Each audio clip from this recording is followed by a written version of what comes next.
السلام عليكم ورحمة الله وبركاته. مرحبا بكم في حلقة جديدة من برنامج عالم الطيران. موضوع حلقة النهاردة عن تحويل طائرات ايرباص من طائرات ركاب إلى طائرات شحن بضائع باسنجر تو فريت B2F، وأحيانا يطلق عليها باسنجر تو كارجو B2C. بيتم تشغيل طائرات شحن البضائع من قبل شركات الطيران المدنية بجانب نشاط نقل الركاب زي مصر الطيران والخطوط القطرية والخطوط الإماراتية ولوفتهانزا وغيرها من الشركات، أو من خلال شركات متخصصة في نقل البضائع فقط مثل DHL الألمانية وUBS وفيديكس الأمريكية وكارجولوكس الإيطالية وغيرها من الشركات.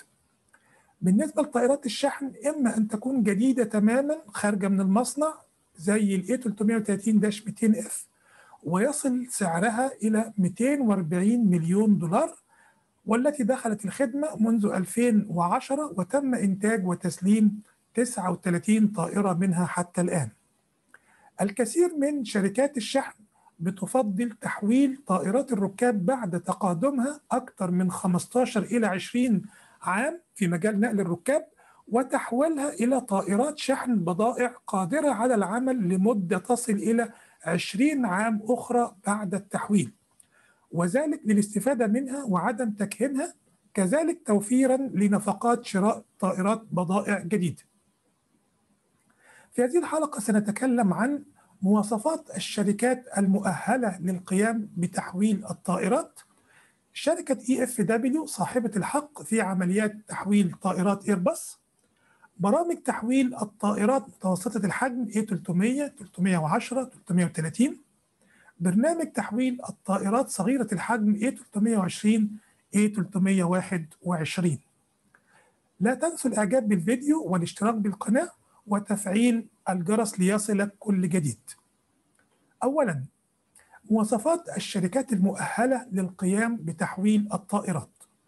لا تقوم الشركات المصنعة للطائرات بعمليات التحويل والتعديل على الطائرات القديمة، ولكنها توكل هذه المهمة لشركات أخرى متخصصة ومعتمدة من سلطات الطيران المدني، وتكون الشركات الأم المصنعة غالبا أصحاب أسهم في تلك الشركات.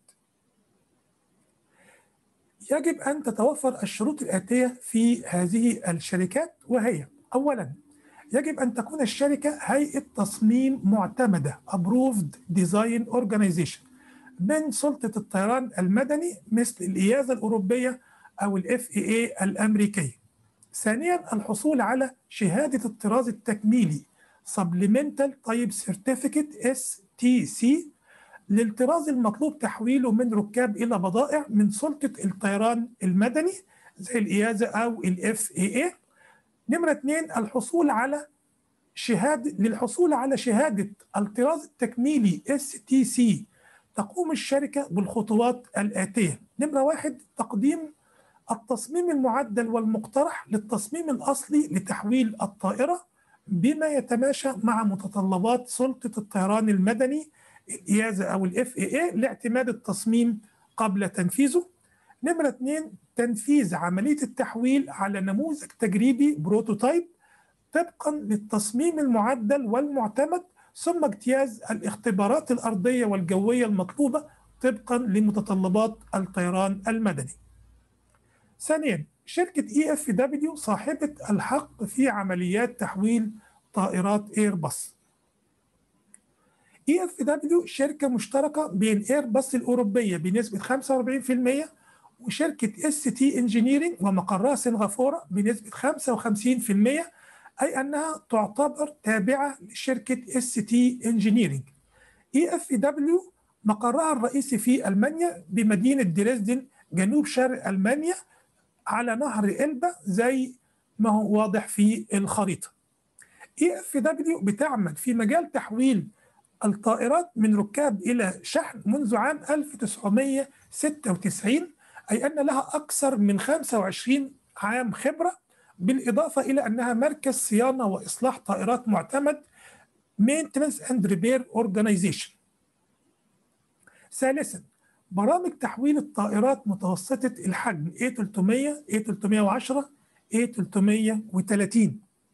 بدأت ايرباص برنامج تحويل الطائرات المتوسطة الحجم A300 310 لتحويلها من طائرات ركاب إلى شحن منذ عام 1993 داخل مجموعة ايرباص، وبعد ذلك منذ عام 1996 من خلال شركة EFW ومقرها مدينة دريسدن بألمانيا. وتم تحويل أكثر من 200 طائرة A300 A310 لصالح أكثر من 40 شركة في جميع أنحاء العالم، من ضمنهم 4 طائرات لصالح شركة مصر للطيران، طائرتين A300-B4 وطائرتين A300-600. في عام 2017 قامت ايرباص باستبدال برنامج تحويل الطائرات A300-310 بالبرنامج الجديد لتحويل طائرات A330، حيث أن طائرات A330 من جيل الطائرات الأحدث والأكثر كفاءة من طائرات الجيل السابق A300-310، وتم تصنيع أكثر من 1500 طائرة منها، والذي يمثل مصدر كبير للطائرات التي يمكن تحويلها في المستقبل. محطات رئيسية في برنامج تحويل طائرات الركاب إلى بضائع A330 باسنجر تو فريت. بالنسبة ل A330-300 في مارس 2013 تم إطلاق برنامج تحويل A330-300. أكتوبر 2017 تمت أول رحلة تجريبية فلايت تيست بعد الانتهاء من تحويل النموذج التجريبي بروتوتايب للطائرة A330-300B2F. نوفمبر 2017 تم الحصول على شهادة الطراز التكميلي Supplemental Type Certificate STC للطائرة A330-300 من وكالة سلامة الطيران الأوروبي الإيازا. ديسمبر 2017 تم تسليم أول طائرة محولة A330-300 إلى شركة الشحن الجوي المعروفة DHL. بالنسبة للطراز A330-200 في مارس 2016 تم إطلاق برنامج تحويل A330-200. يونيو 2018 تمت أول رحلة تجريبية فلايت تيست بعد الانتهاء من تحويل النموذج التجريبي بروتوتايب للطائرة A330-200B2F. يوليو 2018 تم الحصول على شهادة الطراز التكميلي STC Supplemental Type Certificate للطائرة A330-200B2F من وكالة سلامة الطيران الأوروبي الإيازا. أغسطس 2018 تم تسليم أول طائرة محولة A330-200 إلى شركة مصر للطيران. في الصورة شهادة الطراز التكميلي STC للطراز A330-200-300B2F الصادرة من وكالة سلامة الطيران الأوروبي الإيازا لشركة EFW، ويظهر في الشهادة تاريخ التقدم للحصول على الشهادة وتاريخ إصدارها. هذه أول طائرة A330-300B2F بمحركات BW4000 التي تم تحويلها وتسليمها إلى شركة DHL في ديسمبر 2017. الحد الأقصى لوزن البضائع للطائرة A330-300 يصل إلى 61 طن. هذه أول طائرة A330-200B2F بمحركات ترنت 700 التي تم تحويلها وتسليمها إلى شركة مصر للطيران في أغسطس 2018، علما بأن الحد الأقصى لوزن البضائع للطائرة A330-200 بيصل إلى 60 طن. تكلفة التحويل للطائرة الواحدة بتصل إلى 18 مليون دولار، وهي تكلفة قليلة بالمقارنة بسعر طائرة الشحن الجديدة A330-200F التي تصل إلى 240 مليون دولار. عملية التحويل بتستغرق تقريبا من 6 إلى 8 شهور. رابعا، برنامج تحويل الطائرات الصغيرة الحجم A320 A321. قامت ايرباص بإطلاق برنامج الجيل الجديد من طائرات الشحن الأصغر حجما A320 321 B2F في يونيو 2015، وذلك لدخول سوق طائرات الشحن الأصغر حجما لمنافسة طائرات الشحن من بوينغ 57 وبوينغ 37، علما بأن الطائرات من عائلة A320 تم إنتاج أكثر من 10,000 طائرة منها، وهي من أكثر الطائرات كفاءة على مستوى العالم في هذه الفئة. محطات رئيسية في برنامج تحويل طائرات الركاب إلى بضائع A320 A321 B2F. في يونيو 2015 تم إطلاق برنامج تحويل A320 321. يناير 2020 تمت أول رحلة تجريبية فلايت تيست بعد الانتهاء من تحويل النموذج التجريبي بروتوتايب للطائرة A321. في فبراير 2020 تم الحصول على شهادة الطراز التكميلي Supplemental Type Certificate STC للطائرة A321 B2F من وكالة سلام الطيران الأوروبي الإيازا.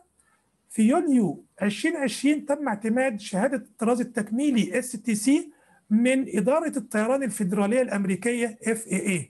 في أكتوبر 2020 تم تسليم الطائرة الأولى المحولة A321 إلى شركة كانتس.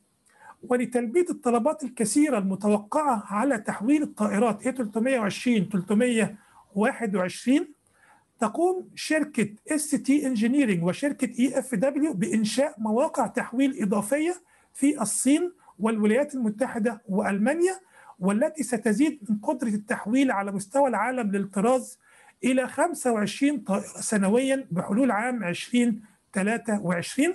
في الصورة شهادة الطراز التكميلي STC للطراز A320 321 B2F الصادرة من وكالة سلام الطيران الأوروبي الإيازا لشركة EFW، ويظهر في الشهادة تاريخ التقدم للحصول على الشهادة وتاريخ إصدارها.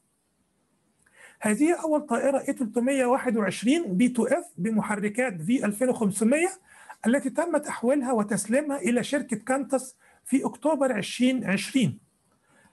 علما بأن الحد الأقصى لوزن البضائع للطائرة A321 بيصل إلى 24 طن، ومن المنتظر أن تكون A321 B2F المحولة الحصان الفائز في سباق طائرات الشحن الصغيرة، لما تتمتع به من مميزات تنافسية على ماثلتها من حيث الحمولة وكفاءة التشغيل. تكلفة التحويل للطائرة بتصل إلى 8 مليون دولار، وعملية التحويل بتستغرق من 6 إلى 8 شهور تقريبا. جاري العمل حاليا على تحويل النموذج التجريبي بروتوتايب لأول طائرة A320 B2F من ركاب إلى شحن في سنغافورة من خلال شركة ST Engineering لصالح شركة إندياجو الهندية. شكرا لحسن استماعكم، وانتظرونا إن شاء الله في الحلقة القادمة من عالم الطيران.